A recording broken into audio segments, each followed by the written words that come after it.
இங்கே வந்து ஒரு பொண்ணு இருக்கா. அவ வந்து அவசர அவசரமா வந்து வீட்டை பூட்டிட்டு வேகமா போயிட்டு இருக்கா. அப்போ வந்து யாரோ ஒருத்தவன் இவளை பின்தொடர்ந்து வரான்.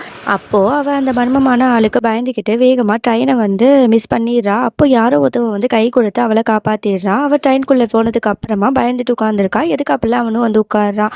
உடனே இவ வந்து பதறி அடிச்சுக்கிட்டு எதுவுமே பேசாம உடனே வந்து பாத்ரூமுக்கு போறா. அப்பதான் வந்து அவளுக்கு வந்து ரொம்ப வயிறு வலிக்குது. உடனே எல்லாத்திட்டையும் போயிட்டு பேட் வந்து கேட்டுட்டு இருக்கா. உடனே இதை பார்க்குற நம்ம ஹீரோ வந்து என்ன பண்ணுறா, உடனே வந்து ஆர்டர் போட்டு அவள் கையில் எடுத்துகிட்டு வந்து கொடுக்குறான். இதை பார்க்கும்போது அவளுக்கு பயங்கரமாக ஷாக் ஆகுது. அம்மா எனக்கு இதான் தேவைப்படுதுன்னு உங்களுக்கு எப்படி தெரியும் அப்படின்னு கேட்டால், எனக்கு தெரியுங்க அப்படின்னு சொல்லிட்டு அவன் பாட்டு போயிடறான். பரவாயில்லையே நல்லவனாக இருக்கானே, நம்ம தான் தப்பாக நினச்சிக்கிட்டோமோ அப்படிங்கிற மாதிரி அவளும் நினச்சிக்கிறா. அதோட அவனுக்கு தேங்க்ஸ் சொல்லலாம் அப்படின்னு சொல்லிட்டு அவள் பார்த்தா அவன் தூங்கிட்டு இருக்கான். சரி காலையாவது தேங்க்ஸ் சொல்லலான்னு பார்த்தா அவன் அந்த இடத்துலயே இல்லை, அங்கேருந்து போயிடுறான். சரின்னு சொல்லிட்டு இவ அவளோட அம்மா அப்பா வீட்டுக்கு தான் வந்திருப்பா. அவள் ஏற்கனவே வந்து இந்த வீட்டை விட்டு ஓடி தான் போயிருப்பா. அதனால இதுக்கப்புறம் அவங்க ஏற்றுப்பாங்களா என்னன்னு தெரியலையே அப்படின்னு சொல்லிட்டு கண் கலங்கிட்டு நிற்கிறா. இதுக்கப்புறம் என்ன நடந்துச்சு அப்படின்னு சொல்லிட்டு தெரிஞ்சுக்கணுமா, கீழே ஃபுல் லிங்க் வீடியோ கொடுத்துருக்கேன், அதை கிளிக் பண்ணி பாருங்க. பாய்.